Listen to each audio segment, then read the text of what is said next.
Alrighty everybody, so here we are with this amazing class of Unstoppable Academy. This is gonna be day 87 and today maybe it could be the last day or we'll try to make it the last day. Otherwise remaining topics will be covered tomorrow. Try करेंगे narration आज done हो जाए, नहीं होता तो कल हम try करेंगे, नो डाउट। तो सबसे पहले नरेशन की आपने हिंदी देखा कि कैसे हिंदी उसकी बनती है, हिंदी में भी डायरेक्ट इनडायरेक्ट कैसे आप बनाते हो, ये सब आपने देख लिया। उसके बाद आपने बनाना चालू किया प्रेजेंट सेंटेंस का, मतलब जो पहला वाला सेंटेंस है, दो प्रकार के सेंटेंस होते हैं, इसको मैं डेली बताता हूँ। दो सेंटेंस होते हैं नरेशन, जब आप डायरेक्ट नरेशन बोलते हो। पहला वाला सेंटेंस को रिपोर्टिंग स्पीच कहते हैं, दूसरे वाले सेंटेंस को रिपोर्टेड स्पीच कहते हैं।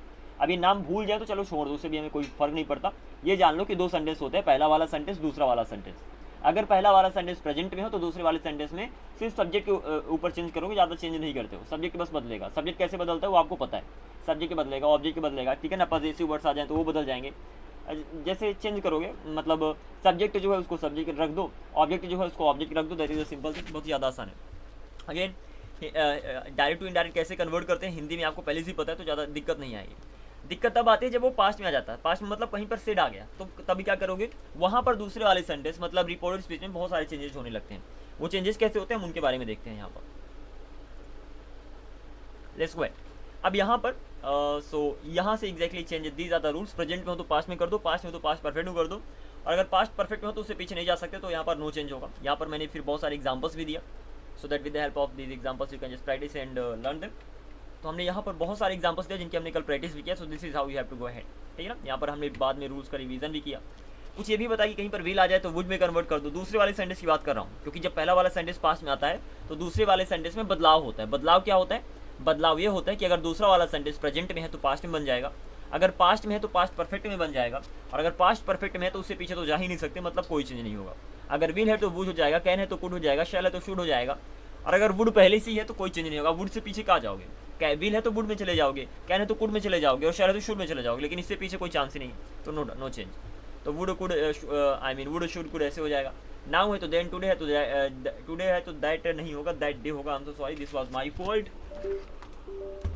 ओके, इसको हम पहले करेक्ट करते हैं। यहाँ पर दैट डे होगा एक्चुअली। ओके, तो यहाँ पर हम दैट डे करते हैं। ऐसे दिस डे का भी दैट डे हो जाएगा, दिस डेज का दोज डेज हो जाएगा। इसको और ज़्यादा सिंप्लीफाई करके कितनी चीज़ आपको ध्यान में रखना था, तो डायरेक्टली आपके स्पोकन इंग्लिश गुरु का थोड़ा वहाँ से उठाया मैंने। ओके, बाय द वे मेरे पास पीडीएफ थी, इसीलिए वहाँ से मैंने ले लिया। तो ये सबसे पहले तो सब्जेक्ट को कैसे बदलते हैं, सब्जेक्ट ऑब्जेक्ट को कैसे बदलते हैं, ये आपको मेरी पहले से पता है। कैसे बदलोगे, देख लो सब्जेक्ट कौन है, तो अगर सब्जेक्ट ही है तो लड़का है तो ही लगा दो, लड़की है तो शी लगा दो, मैं हूँ तो आई लगा दो, तुम हो तो यू लगा दो, सिंपल। वे है तो दे लगा दो, हम है तो वी लगा दो, सिंपल है। ऐसे ही ऑब्जेक्ट में जो है तो वहाँ पर ऑब्जेक्टिव केस लगा दो, बहुत ही ज़्यादा सिंपल है। आगे बढ़ते हैं। यहाँ से ये वाले रूल्स को भी मैंने बता ही दिया, इसमें ज़्यादा टेंशन लेने की जरूरत नहीं है। प्रेजेंट है तो पास्ट में बदलेगा, पास्ट तो पास्ट परफेक्ट में जा रहा है, और पास्ट परफेक्ट तो कोई भी चेंज नहीं हो रहा है, वही यहाँ पर लिखा हुआ है विस्तार से, ठीक है ना। इसके आगे अगर हम मूव करते तो यहाँ पर आपने देखा कि शैल को शुड कर दो, सिंपल सी बात है, शैल को शुड कर दो, कैन को कुड कर दो, मे को माइड कर दो, सिंपल इस तरीके से बढ़ जाएगा। विल को वुड कर दो। हैव टू हैज़ टू है तो उसका पास्ट हैव टू हो जाएगा, कहीं पर मस्ट आ जाए तो मस्ट ही रहता है, और करना चाहते हो हैव टू भी कर सकते हो, आपकी चॉइस है। मोस्टली मस्ट में ही रहने देना, डोंट वरी अबाउट एनीथिंग। तो सारे रूल्स आपने देखा। आज हम ट्राई करेंगे इनसे रिलेटेड क्वेश्चनों को लेने की, कहीं पर विल कैसे सब कुछ चेंज होता है। फिर लास्ट में आपने देखा this day that day, this day का दैट डे हो जाता है, दिस का that, this day that day. आगे बढ़ते हैं। दिस का those, this days those days, here का देयर, नाउ का देन, टुडे का दैट डे, ठीक है ना। येस्टरडे का द डे बिफोर, टुमारो का द फॉलोइंग डे। ऐसी एट द मोमेंट तो एट दैट मोमेंट बोल दोगे। लास्ट नाइट को द नाइट बिफोर, ठीक है ना। तो ध्यान देना, जैसे येस्टरडे को द डे बिफोर बोलते हैं, येस्टरडे को द डे बिफोर, जो बीत जाए तो उसमें बिफोर लगा देते हैं, तो येस्टरडे को द डे बिफोर, ठीक है ना। ऐसे ही लास्ट नाइट को द नाइट बिफोर, ऐसे ही लास्ट ईयर को द ईयर बिफोर, तो जो बीत गया उसमें बिफोर लगा दोगे, और जो आने वाला है उसमें फॉलोइंग लगा दोगे। जैसे yesterday the day before, last night the night before, last year the year before. लेकिन जो आगे आने वाला है tomorrow the following day, okay. ऐसे ही next year the following year, तो जो आने वाला है उसमें फॉलोइंग लगा देते हो, और जो बीत गया उसमें बिफोर लगा देते हो। बस ऐसे करके याद कर लेना है। टू नाइट का दैट नाइट, और आगे का बिफोर, ये तो अर्लियर हो जाता है, समझ गए। Yes, sir. तो इस तरीके से आपको याद कर लेना। अब सबसे पहले सर इनके हम एग्जांपल्स की बात करते हैं, क्योंकि कल मैंने ये रूल्स बता दिए थे, लेकिन इनके खास एग्जांपल्स की मैंने बात नहीं की। तो let's go through those examples and then we'll be going ahead. I don't think आज टॉपिक कंप्लीट हो पाएगा, कल लग ही जाएगा, बट डोंट वरी, कल तक का समय इसमें लगेगा ही। लेकिन क्योंकि अगर एग्जांपल्स नहीं दूंगा तो गड़बड़ हो जाएगा, without them how will you practice. तो examples are pretty much important बस।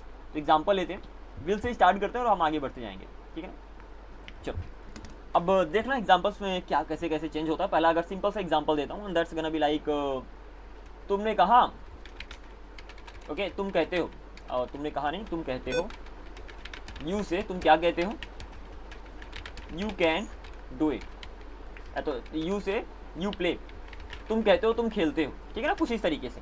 यहाँ पर कुछ अजीब सा सेंटेंस है, तुम कहते हो तुम खेलते हो, ये डायरेक्ट सेंटेंस आपको तो ये पता ही होना चाहिए, क्योंकि जो तुमने कहा वही मैं बता रहा। तो तुम कहते हो तुम खेलते हो, तो यहाँ पर पहले वाला यू तो तुम है, लेकिन जो दूसरा वाला यूज आई मीन उसका यूज हुआ है, वहाँ पर क्या तुम्हारी बात हो रही है कि मेरी बात होने लगी है? यहाँ पर दूसरा वाला यू कौन है? दूसरा वाला यू कौन है? सपोज कोई लड़का है, वो कहता है तुम खेलते हो, तो वहाँ पर जो सेंटेंस में वो तुम का यूज कर रहा है, वो तुम खुद के लिए यूज कर रहा है कि दूसरे के लिए यूज कर रहा है? दूसरे के लिए। मतलब ये पहले वाले यू में और दूसरे वाले यू में अंतर है। पहला वाला यू खुद को बता रहा है, ठीक है ना, कि यू से मतलब तुम कहते हो, तो आप बता रहे हो, उससे बता रहे हो कि तुम कहते हो तुम खेलते हो, तो पहले वाले में उस लड़के की बात कर रहे हो, दूसरे वाले में काइंड ऑफ अपनी ही बात कर रहे हो कि तुम खेलते हो। जब तुम बोलोगे तो वहां पर तुम मैं हूँगा, तो यू से इसका अगर बनाओगे इनडायरेक्ट, तो you say that I play. Is that clear? तो यहाँ पर इतना कॉमन सेंस लगा लेना कि एग्जैक्टली है क्या तुम। ऐसे ही यू प्ले विद मी, अगर ये सेंटेंस होता, एक काम करते हैं, इसको सिंपल छोटा छोटा सेंटेंस रखते हैं। पहला हो गया यू से यू प्ले, तो तुम कहते हो तुम खेलते हो, तो इसको अपने शब्दों में बोलोगे तुम कहते हो कि मैं खेलता हूँ, ठीक है ना, ये सेंटेंस हो गया। ऐसे एक इसको थोड़ा और बड़ा करते हैं, और बड़ा करेंगे तो यू से क्या कहते हो तुम, यू प्ले विद मी। अब यहाँ पर ऑब्जेक्ट भी आ गया, तो अब सब्जेक्ट को भी बदलना है, ऑब्जेक्ट को भी बदलना है, तो चलो बनाते हैं। तो यू से दैट, अब यहाँ पर यू कौन है? यू से जब तुम कहोगे तुम खेलते हो, मतलब यू मैं हूं, ठीक है ना, तो you say that I play with. अब यहाँ पर मी कौन है? मी वो खुद पर्सन है, और वो पर्सन क्या है? यू है, तो you play with me, any I play with you. Any confusion यहाँ पर? यहाँ पर यू आई में क्यों बदल गया और मी? सिंपल सी बात है कि यू से जब तुम कहते हो, तो कुछ ऐसा समझ लो कि कोई इंसान है जो कहता है, वो क्या कहता है? यू प्ले विद मी, तो यू मतलब मुझसे कहेगा तो मैं हो गया, प्ले विद मी मतलब खुद उसके साथ, तो वहाँ पर यू हो गया। तो ये कॉमन सेंस वाली बात है, सिंपल सा संग का फॉर्मूला होता है, उसमें ज़्यादा टेंशन मतलब, simple just translate like this. तो ये हो गया। अब यहीं पर अगर मैं क्या करूँ कि यहाँ पर अगर मैं टू लगा देता हूँ, मतलब टू लगा के ऑब्जेक्ट लगा देता हूँ, सेंटेंस क्या होगा? यू से टू मी, तुम मुझसे क्या कहते हो?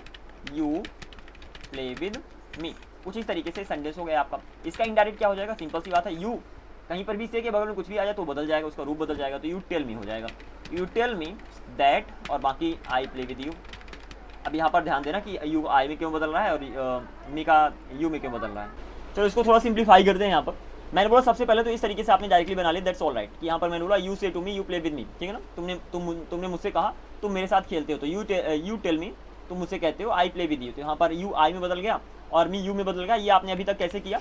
ये आपने सिंपल अभी अपनी कॉमन सेंस का यूज करके सिंपल बना दिया कि डायरेक्ट अगर सेंटेंस है तो इनडायरेक्ट में मैं ऐसे ही बोलूँगा, ठीक है ना। और यहाँ पर आपने पूछ भी दिया कि जो यू है, यू कौन है यहाँ पर, तो अगर आपने क्वेश्चन पूछोगे सेंटेंस में जो बोल रहा है यू, तो यू तो आप ही होगे, आपसे ही बोलेगा, तो यू हो गया आप, तो यहाँ पर आई लगा दिया, और मी वो खुद के लिए यूज करेगा, यहाँ पर आपने यू लगा दिया। तो it's all about common sense. अब थोड़ा मैं बात करता हूँ उस रूल की जो मैंने शुरू से बता रहा, शुरू से बात करता आ रहा, लेकिन उसके बारे में मैंने बात नहीं की थी। मैंने बोला था यस एंसन फार्मूला होता है और इसके नीचे 1 2 3 रख दो। इसका एग्जैक्टली मतलब क्या होता है और ये यूज कैसे होता है बता देता हूँ, that's gonna be a better option.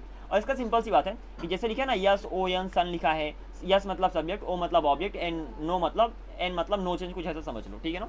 तो सिंपल हो गया। अब इसके नीचे है 1 2 3। 1 का मतलब होता है फर्स्ट पर्सन, 2 का मतलब होता है सेकंड पर्सन, एंड 3 का मतलब होता है थर्ड पर्सन। अब इसका मतलब एग्जैक्टली यूज क्या कैसे होता है उसको तो हम अभी देखने वाले हैं।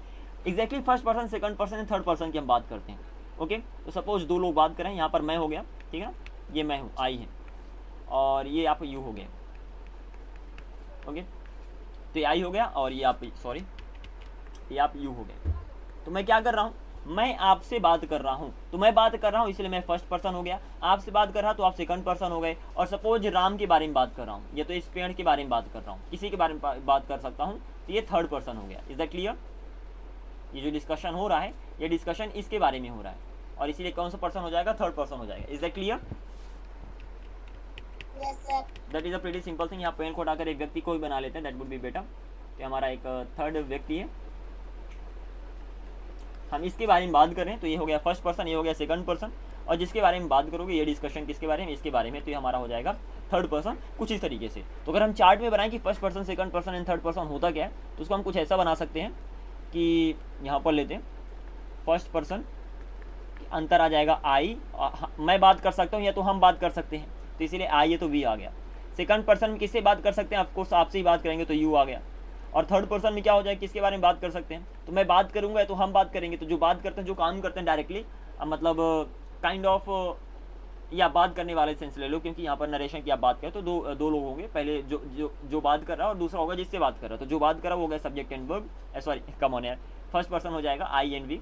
जिससे बात करा तुमसे ही बात करेगा तो वहाँ पर हो गया सेकंड पर्सन। और जिसके बारे में बात करेगा कुछ भी हो सकता है इसके बाद, ही हो सकता है, शी हो सकता है, इट हो सकता है, दे हो सकता है। इसके बारे में पता हो ना पता हो दैट डजंट मैटर, ठीक है ना। मैं एडवांस में बता रहा हूँ क्योंकि इसके बिना भी आप सेंटेंस को अभी तक बनाते आ रहे हो सकता है आपके स्कूल में पढ़ा जाए, इसलिए मैं बता रहा हूँ थोड़ा एडवांस में एक्स्ट्रा यहाँ पर। ओके, तो इसके बारे में आपको पता चल गया। अब क्या करना है, अभी सन फार्मूले को अप्लाई करो। और सन फार्मूला भी वही बता रहा है मेरे दोस्त, ठीक है ना, 1 2 3। ये क्या कह रहा है, अगर फर्स्ट पर्सन है तो सब्जेक्ट के अनुसार चेंज कर दो, अगर सेकंड पर्सन है ऑब्जेक्ट के अनुसार चेंज कर दो, और अगर थर्ड पर्सन है तो कोई चेंज मत करो। तो मैंने कहा ठीक है। मैं ऊपर जाकर देखा, मैंने देखा यहाँ पर यू है। यू क्या है, यू तो सेकंड पर्सन है। यहाँ पर देखा यू सेकंड पर्सन है, तो इस यू को ऑब्जेक्ट के अनुसार चेंज करो, मतलब यहाँ पर मी के अनुसार चेंज कर दो, इसीलिए फिर इसको आई में बना दो। यहाँ पर मी है, मी क्या है, मी मतलब आई, आई से रिलेटेड है, मतलब ये फर्स्ट पर्सन है। तो फर्स्ट पर्सन को किसे चेंज करोगे, सब्जेक्ट के अनुसार। तो सब्जेक्ट क्या है, यू है, तो यहाँ पर यू आ गया। Is that clear. अब इस रूल में समझ तो आएगा कि हाँ ऐसे ऐसे काम हो रहा है, बट इतना सोचने का हमारे पास टाइम नहीं होता, इसीलिए मैंने कहा डायरेक्टली बना, वहाँ पर टाइम बिल्कुल भी नहीं लगता। बट हाँ 1 by 1 चलोगे तो ये भी समझ में आ जाएगा। मैंने क्या बोला, बस आपको इतना देखना है। दूसरे वाले एक डायरेक्टली एग्जाम्पल लेता हूँ, ज़्यादा समझ में आएगा। बट ये टाइम कंज्यूमिंग है, इसलिए मैं शुरू से लेकर अभी तक अवॉइड कर रहा था, लेकिन चलो इसको भी कवर कर दें। मैंने बोला शी सेज, वह क्या कहती है, she says I love you, ठीक है ना। कोई लड़की वो कहती है she says I love you. अब यहाँ पर ये मेरी सेंटेंस है, आप बता रहे हो कि वह कहती है कि मैं तुमसे प्यार करती हूँ। तो यहाँ पर मैं कौन है, मैं वो खुद लड़की है, और यू कौन है, यू यहाँ पर आप तुम हो। तो आप अगर इसको डायरेक्टली बनाओगे तो she says that she loves me, ऐसे ही बोलोगे ना, शी लव्स मी। इसको ऐसे ही बनाओगे ना इनडायरेक्ट में, कि सुनो कुछ इस तरीके से आपने बना दिया अपनी कॉमन सेंस का यूज करके, ज़्यादा यहाँ पर समय नहीं लगा। अब हम बात करते हैं, क्या बात करने वाले हैं कि सन फार्मूला का यूज करके कैसे बनने वाला है। यस ओ एन, कुछ नहीं, सन फार्मूला के नीचे 1 2 3 रख दो और ये डन हो गया। अब हम बनाने कैसे वाले हैं, हमें बस ये देखना है कि दूसरे वाले सेंटेंस में पहले ये फर्स्ट पर्सन की बात हो रही है कि सेकंड पर्सन की बात हो रही है कि थर्ड पर्सन की बात हो रही है। अगर फर्स्ट पर्सन की बात हो रही है तो सब्जेक्ट के बेस पे चेंज कर दो, सब्जेक्ट मतलब पहले वाले का सब्जेक्ट। सेकंड पर्सन की बात हो रही तो सेकंड पर्सन के आई मीन ऑब्जेक्ट के बेस पे चेंज कर दो, और थर्ड पर्सन की बात हो रही तो कोई चेंज नहीं होगा। चलो देखते हैं, यहाँ पर मुझे आई मिला और यहाँ पर मुझे यू मिला, ठीक है ना। आई है फर्स्ट पर्सन, आई है फर्स्ट पर्सन, और जब फर्स्ट पर्सन है सब्जेक्ट के अनुसार चेंज होगा, मतलब आई के यहाँ पर शी हो जाएगा, ठीक है ना। और यू है second person, second person object के अनुसार चेंज होगा। अब यहाँ पर ऑब्जेक्ट तो है ही नहीं, शी सेज। अब भैया वो किससे कह दी, मुझसे कह दी कि तुमसे कह दी, तो कुछ ऐसा समझ लो कि मोस्ट ऑफ द केसेस में मुझसे मान लिया या तो तुमसे मान लो, डिपेंड करता है, ठीक है ना। अगर यहाँ पर ऑब्जेक्ट नहीं है तो आपकी चॉइस से किसी को भी ऑब्जेक्ट मान लो, समझ गए। ऑब्जेक्ट होता तो आपको सोचना पड़ता कि भैया कौन हो सकता है। अब यहाँ पर तो ऑब्जेक्ट है ही नहीं, तो वह कहती है, तो वह किससे कहती है, तुमसे कहती है कि मुझसे कहती है, तो जिसको भी मान लोगे वही वहाँ पर आ जाएगा। मैंने मान लिया कि मुझसे कहती है, ठीक है ना, तो वो मुझसे कहती है, क्या कहती है कि आई लव यू। तो यहाँ पर सब्जेक्ट को मान लिया मैंने, मी था, शी सेज टू मी, बस मान लिया कि जिससे भी कही होगी ना, कही तो किसी से होगी, शी सेज तो किसी से कही होगी, तो किसी से भी कही होगी, तो मैंने मान लिया मुझसे कही तो मी बोल दिया, तुमसे कही तो यू बोल दोगे, तो यहाँ पर मैंने मी रख दिया। तो अल्टीमेटली जब इसको ट्रांसलेट करोगे तो हो जाएगा शी सेज दैट, यहाँ पर हमने आई को शी में बदल दिया, शी लव्स मी, कुछ इस तरीके से। इस तरीके से सेंटेंस आपका चेंज होता है, first person second person third person के बेस पे आप चेंज करते हो। एक और एग्जांपल ले लो, बट इसका कोई खास लाइक रीज़न नहीं बनता इतना ज़्यादा सोचने का, क्योंकि इसमें बहुत ज़्यादा सोचना पड़ता है, आपको देखना पड़ता है first person second person third person क्या है, और इसमें टाइम लग जाता है, ठीक है ना। एक और example, my mom says, my mom says क्या कहती है, I need to wash your clothes. Simple सी बात है। अब देखो सब्जेक्टिव केस को सब्जेक्टिव केस के अनुसार बदलोगे, ऑब्जेक्टिव केस को ऑब्जेक्टिव केस के अनुसार, और पॉजिटिव केस को पॉजिटिव केस के अनुसार, ठीक है ना। कुछ इस तरीके से अगर इसको हम डायरेक्टली बनाते हैं कि मेरी मम्मी कहती है मैं तुम्हारे कपड़े धुलती हूँ, तो इसको अगर इनडायरेक्ट बनाओगे तो यही बोलोगे कि मेरी मम्मी कहती है कि वह मेरे कपड़े धुलती है। तो डायरेक्टली हो गया my mom says that she needs, अच्छा उन्हें धुलने की जरूरत है, she needs to wash my clothes. ये तो डायरेक्टली हो गया, राइट, इसमें तो कोई टेंशन नहीं। लेकिन यहाँ पर दो चीज़ों को आपने बदला है, दो चीज़ों क्या क्या बदला, आई को आपने शी में बदल दिया और यहाँ पर योर को आपने माई में बदल दिया। ऐसा क्यों हुआ, बात करते हैं सन फार्मूला का यूज करके। तो यहाँ पर आई था, आई मतलब सन फार्मूले को अगर हम लगाते हैं, आई था first person, second person, third person में फर्स्ट पर्सन आई था। जब फर्स्ट पर्सन था तो उसको मैंने सब्जेक्ट के अनुसार बदल दिया, तो आई को मैंने सब्जेक्ट के अनुसार बदल दिया, मतलब माई मॉम लड़की है इसीलिए यहाँ पर लग गया शी। और जो यहाँ पर योर था, योर मतलब यू से रिलेटेड है, तो सेकंड पर्सन है, और जब सेकंड पर्सन है तो मुझसे ही मेरी मम्मी कहीं होंगी, ठीक है ना, तो इसीलिए योर का यहाँ पर हो गया माई, आई से रिलेटेड। Is that clear? समझ गए सर? Yes, sir. अब यहाँ पर ज़्यादा कंफ्यूज मत होना सर कि योर माई में क्यों बदला। योर इसलिए माई में बदला क्योंकि यू, योर यू से रिलेटेड है, यू सेकंड पर्सन है, और सेकंड पर्सन को आप हमेशा ऑब्जेक्ट के बेस पे चेंज करते हो। यहाँ पर तो ऑब्जेक्ट है ही नहीं, तो मैंने यही सोचा कि मेरी मम्मी कहेंगी तो मुझसे ही कहेंगी, और जब मुझसे कहेंगी तो माई यहाँ पर मैंने बना दिया। Is that clear? Yes, sir. तो कुछ इस तरीके से आप आगे बढ़ने वाले हो। By the way this is the sun formula, जिसके बारे में मैंने अभी बात किया। ज़्यादा टेंशन मत लो, बस इसके बारे में नॉलेज रखना कि हाँ ऐसा कुछ होता है, बाकी डायरेक्टली सेंटेंस बनाने की प्रैक्टिस करो। तो कुछ इस तरीके से आप आगे अभी तक सारी चीज़ें देखते आए हो। And the thing is that these things are really time consuming, तो हम डायरेक्टली सेंटेंस को ट्रांसलेट कर रहे होंगे। आगे बढ़ते हैं। तो सन फार्मूला के बारे में भी आपको अब पता चल गया। ज़्यादा टेंशन मत लेना, ज़्यादा इसका यूज़ मैं खुद नहीं करता, इवन मुझे खुद भूल गया था सन फार्मूला एक्जैक्टली होता क्या है, तो अभी मैं देखा हूँ और exactly now I am explaining that. So when it comes to directly translation, तो उस समय आपको सोचना वोचना कुछ नहीं पड़ता, आपको सिंपली ट्रांसलेट करना पड़ता है sir. So don't worry about it, ठीक है ना। और वो ट्रांसलेशन आप बिना रूल को जाने भी कर सकते हो। यहाँ पर लेते हैं, she says that she loves me. अभी तक जितने भी एग्जांपल दिए उतने में तो क्लियर ही हो गया होगा कि बिना सन फार्मूला के सोचे भी आप सेंटेंस को ट्रांसलेट कर सकते हो, और अगर ये पॉसिबल है तो बिना सोचे ही ट्रांसलेट करो, दैट वुड बी बेटर। अब हम आगे बढ़ते हैं। एक्जैक्टली यहाँ से अब हम सेंटेंस लेते हैं, जो कल के हमने रूल्स बताए थे उन रूल्स को यहाँ पर कवर करते हैं। मेरी शायद आज मैं एग्जाम्पल से दे पाऊँ, कल हम आगे मूव करेंगे। एक और सेंटेंस, जैसे मैंने बोला पीछे वाला सेंटेंस लेते हैं सर। यहाँ से सेंटेंस था you say to me you play with me. यहाँ से एक्जैक्टली इसी सेंटेंस को उठाते हैं और फिर आगे बढ़ते हैं। तुम मुझसे कहते हो तुम मेरे साथ खेलते हो, तो you tell me that I play with you, कुछ इस तरीके से, ठीक है ना। ये हो गया। आगे बढ़ते हैं। इसी में अगर से टू को सेट टू कर दूँ डायरेक्ट में, you said to me, you said to me, तुम मुझसे कहते थे, तुम मुझसे क्या कहते थे, तुम मेरे साथ खेलते हो, यू प्ले विद मी, कुछ इस तरीके से। तो इसका इनडायरेक्ट हो जाएगा, सिंपल सी बात है, you told me that, you मतलब कौन है, मैं खुद हूँ, तो आई प्लेड विद यू, कुछ इस तरीके से सेंटेंस बन गया। अब यहाँ पर सिंपल प्रेजेंट था तो इसलिए सिंपल पास्ट हो गया। तो आपको पता ही होगा कि प्रेजेंट में अगर कोई सेंटेंस हो, सिंपल सी बात है, अगर प्रेजेंट में कोई सेंटेंस हो तो उसको पास्ट में बदल दो, अगर पास्ट में है तो उसको पास्ट परफेक्ट में बदल दो, अगर पास्ट परफेक्ट में पहले से, तो अभी इससे पीछे तो जा ही नहीं सकते, पॉसिबल ही नहीं है, तो यहाँ पर नो चेंज कर दो, मतलब कोई बदलाव मत करो। कुछ इस तरीके से आप आगे मूव करने वाले हो, रूल्स को अच्छे से ध्यान रखना। अब आगे बढ़ते हैं। यहाँ पर इसके अलावा भी मैंने बहुत सारे रूल बताए, जैसे क्या बताया पहला, कैन का कुड कर दो, ठीक है ना, कैन का कुड कर दो, मे का माइट हो जाए, सिंपल पास्ट में जाना है आपको, एक कदम पीछे, तो मे का हो जाएगा तो माइट हो जाएगा। ऐसे ही शैल हो जाए, कहीं पर शैल का यूज हुआ तो वहाँ पर शुड हो जाएगा, कहीं पर विल का यूज हुआ तो वहाँ पर वुड हो जाएगा। लेकिन अगर डायरेक्टली कुड हो तो वहाँ पर फिर कोई चेंज नहीं होगा। कुड ही आपको मिल गया तो वहाँ पर कोई चेंज मत करना, माइट मिल गया तो कोई चेंज मत करना, शुड मिल गया तो कोई चेंज मत करना, और वुड मिल गया तो कोई चेंज मत करना। कहीं पर मस्ट हो तो वहाँ पर मस्ट ही लगा दो, बेटर रहेगा, ज़्यादा टेंशन मत करो, तो मस्ट का मस्ट ही हो जाएगा, ठीक है ना। मस्ट हैड टू भी लगा सकते हो, और ऐसे ही कहीं पर हैव टू आ गया, हैव टू हैज़ टू, तो वहाँ पर ऑफकोर्स पास्ट में बदल दोगे।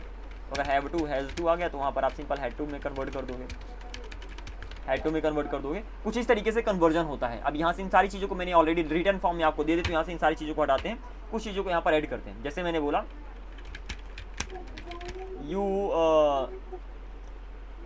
यू सेड, तुमने कहा, तुमने क्या कहा, you said to me I love you, suppose यही सेंटेंस, आई लव यू, ये सेंटेंस है आपका, you said to me I love you, तो तुमने मुझसे कहा तुम मुझसे प्यार करते, मैं तुमसे प्यार करता हूँ। तो यहाँ पर मैं कौन है, मैं वो खुद है, मतलब यू है, और यू आप खुद हो, यहाँ पर इसको ध्यान रखना। तो अगर इसको ट्रांसलेट करें तो आप बोल दोगे यू टोल्ड मी दैट, आई कौन है, आई खुद वो सब्जेक्ट है, तो आप बोल दोगे you told me that you love me. कुछ इस तरीके से आप सेंटेंस को ट्रांसलेट करोगे, and that is very simple. अब यहाँ पर समय ऐड करने वाले हैं। Okay, you said to me I love you, या तो यहाँ पर हेल्प लेते हैं, आई हेल्प यू, लव को भी हटाओ, हेल्प को लगाते हैं। ओके, तो यू सेड टू मी, तुमसे मुझसे कहा मैं तुम्हारी मदद करता हूँ, तो you told me that I you helped me, यहाँ पर बोलोगे तो यू हेल्प्ड मी, तुमने मेरी मदद की, कुछ इस तरीके से। अब यहाँ पर तुम मुझसे कहते हो, अगर सेंटेंस को ये लेता हूँ मैं डायरेक्ट में, यू सेड टू मी, तुम मुझसे कहते हो, क्या कहते हो, I help you today, I help you today. अब इसको कैसे बदलोगे, तो कुछ नहीं, बाकी सारा का सारा सेम रहेगा, यू हो जाएगा, टोल्ड में कन्वर्ट हो जाएगा। तो आपको पता ही है टोल्ड में कन्वर्ट कैसे होगा। What is this, okay just a sec, ये भैया। तो यू टोल्ड में कन्वर्ट हो गया, तो यू टोल्ड मी दैट, आई कौन है, आई, यू तुम कहते हो, तो तुम मतलब आई खुद के लिए यूज करोगे, तो you told me that you helped me today का क्या हो जाएगा, दैट डे हो जाएगा। ये आपने देखा था, ठीक है ना। कुछ इस तरीके से आगे मूव करने वाले हो। तो यहाँ पर अगर मैंने टुडे लगा दिया तो यहाँ पर दैट डे बोल दोगे, यहाँ पर दिस डे लगा दिया तो दिस डे का भी यहाँ पर दैट डे हो जाएगा, जो भी हमने अभी देखा था। तो यहाँ पर दिस डे आ गया तो यहाँ पर भी दैट डे लगा दोगे। यहाँ पर अगर मैं टुमारो और दिस डे के अलावा अगर मैं यहाँ पर दिस अगर मैं दिस डेज को हटाऊँ, अगर मैं टुमारो बोल दिया, एग्जैक्टली चेंज एग्जांपल दे रहा हूँ कि एग्जैक्टली बदलाव कैसे होता है। तो अगर मैंने टुमारो दे दिया तो टुमारो का द डे आफ्टर हो जाएगा, आई हेल्प यू टुमारो। ये टुमारो अजीब से लगता है तो इसको हटाओ, बट इस तरीके से चेंजेस होते हैं, दो ही यहाँ पर फिट होते हैं अभी के लिए। अभी एग्जांपल और दूंगा। तो जैसे मैंने बोला कि यू सेड टू मी, तुमने मुझसे कहा आई हेल्प यू टुडे, या तो I help you this day, कुछ इस तरीके से। यहाँ पर दिस डे भी ऑकवर्ड सा लगता है, लेकिन कहीं पर भी दिस डे आ जाए तो वहाँ पर दैट डे हो जाएगा, कहीं पर भी टुडे आ जाएगा तो वहाँ पर दैट डे लग जाएगा, कुछ इस तरीके से। एक और example, and that's gonna be like you said to me, same example, I will give you something tomorrow. ये सेंटेंस है आपका इनडायरेक्ट का, डायरेक्ट सेंटेंस का इनडायरेक्ट में बनाते हैं। तो यू टोल्ड मी, तुमने मुझसे कहा, आई कौन है, यहाँ पर आई तुम खुद हो, तो you told me that you, will का वुड हो जाएगा, तो you would give me, you का मी हो जाएगा क्योंकि ऑफ कोर्स यू कौन है, यू मैं खुद हूँ, तो यहाँ पर मी लगा दिया। तो you told me that you would give me something. अब टुमारो क्या हो जाएगा, टुमारो का अगर आपने याद किया तो आपको पता होगा कि टुमारो को द फॉलोइंग डे हो जाता है, ठीक है ना। तो समथिंग द फॉलोइंग डे, कुछ इस तरीके से। एनी कंफ्यूजन, बदलाव कैसे हो रहा है, या let me know, any confusion. Hello, yes sir. हाँ सर, कोई कंफ्यूजन है? No sir. सिंपल सी बात है, इधर इसको याद कर लेना कि दिस डे का दैट डे करोगे, दिस का दोस्त करोगे, दिस डेज का दोस्त डेज करोगे। अगर इतना याद हो गया तो that's gonna be easy PG. ऐसे मैंने बोला, एक और लास्ट एग्जांपल ले लो। मैंने बोला राम सेड, पास्ट में लेते हैं, तो Ram said to me, Ram ने मुझसे कहा, राम ने मुझसे क्या कहा, राम ने मुझसे कहा आई एम वेटिंग, अच्छा आई वॉज लगाते हैं, I was waiting for you here, I was waiting for you here, कुछ इस तरीके से। यहाँ पर आई मीन लो, I am waiting for you here. Okay, I am getting a call here, how am I, never mind. तो मैंने बोला राम ने मुझसे कहा, Ram said to me, I am waiting for you here, मैं तुम्हारे यहाँ पर इंतजार कर रहा हूँ। तो इसका इंडायरेक्ट कैसे बनाओगे, इंडायरेक्ट बहुत ही सिंपल है, राम टोल्ड मी लगा दोगे सबसे पहले। तो ये आई am waiting for you here, तो आई कौन है, आई खुद राम है, और यू कौन है, यू आप हो, ठीक है ना। तो Ram told me that he was, अब यहाँ पर पास्ट में इसलिए प्रेजेंट कॉन्टिन्यूअस का पास्ट कॉन्टिन्यूअस हो जाएगा, तो he was waiting for me. Here का अगर देखा होगा तो अगर कहीं पर भी हियर आ जाए तो अगर चेंज करें तो वहाँ पर देयर हो जाएगा। Is that clear? उसी तरीके से आप आगे मूव कर रहे होगे। तो Ram told me that he was waiting for me there. Any confusion? No sir. तो वन स्टेप देखो, अगर अचानक करोगे तो of course it's gonna be hard, इसलिए मैंने कहा कि एक स्टेप आगे लेकर चलना। So this is how it's gonna be easy peasy. सबसे पहले अगर ये याद हो गया तो आगे वाले आने सारी की सारी चीज़ें आसान हो जाएंगी। जैसे यहाँ पर टुमारो है तो टुमारो की जगह अगर कुछ भी आ जाए तो उसके अनुसार से इनको चेंज कर दोगे। That is the simple thing. चलो जी, तो ये सारी चीज़ें हैं। दिस वाज इट जो आपने आज की क्लास में देखा। हम तो यहाँ पर दी एंड करने वाले थे बट अनफॉर्चुनेटली नहीं हो सका। So don't worry about it, we will be going through it tomorrow as well and it is taking time, क्योंकि I just want to cover everything properly, so no doubt it's gonna take time. तो कल जो आपने rules देखा था उसे क्या आज एग्जाम्पल्स देख लिए, और कल हम सारे रूल्स को दी एंड कर रहे होंगे। मतलब यहाँ पर क्वेश्चन कैसे बनाने वाले हो और क्वेश्चन के साथ साथ इंप्रेडिव सेंटेंस को कवर करूँगा। तो 2 ही रूल्स अभी और बाकी हैं, 2-3 रूल्स। उन दोनों तीनों रूल्सों को मैं कल कवर कर दूंगा और इसके बाद आपकी कहानी हो जाएगी नरेशन की the end. Okay, so this was it in today's class. Now I am gonna be catching up tomorrow. Take care, have a great day ahead and see you very soon.